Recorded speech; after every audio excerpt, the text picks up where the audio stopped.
you take a CEO of a Fortune 500 company and you put him on stage as a speaker, and he'll tell you the most important thing is your health, and you need to slow down and you need to think about you.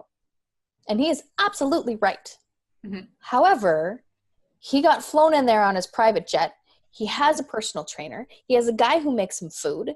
He had, you know what I mean? Like, at his stage, he is accomplished and he can now focus on his health.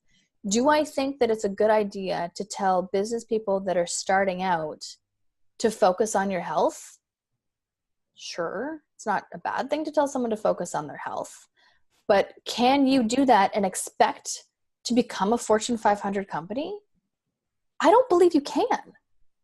I think that the people that they're at that state, in hindsight, looking back, they would have spent more time on their health. But that guy has hustled for years and not slept and not eaten and not seen his family to get where he is. So had he done that in earlier years, he likely would not have achieved that success, which he's now able to share. Exactly. So by getting on a big stage and telling people to make sure you're balanced, and you can be where I am, well, that's not actually how you got there. And I do think that's unfair. I don't think that individuals who are doing that mean to be unfair and spew lies at all. And they don't. And they're giving their honest feedback. If they could do it again, they would have made sure. But at the same time, like, no one in that audience is really going, but can I get to where you are if I do that? Yeah. You know?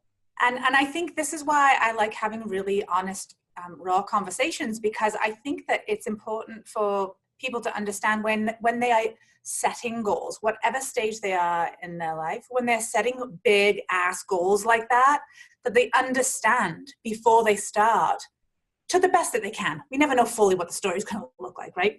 But they understand what it is they're going to be giving up before they sort of embark on it, and having that fulsome kind of conversation. And I wonder, you know, the kind of CEO that you're referring to, whether that was a real story or a fictional one, it could be very well be a real story. I think it's our responsibility, their responsibility to be sharing the honesty that, you know what, these are the pitfalls associated with my path. I'm really happy with where I am now, but I lost a marriage. Yep.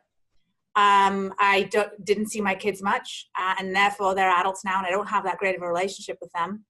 I have an awesome company. I've got awesome employees. I've got great relations. All this, but this is what it took to get here. So you figure it out. But my second wife and I are super happy because now I have lots of time to spend with her. You know?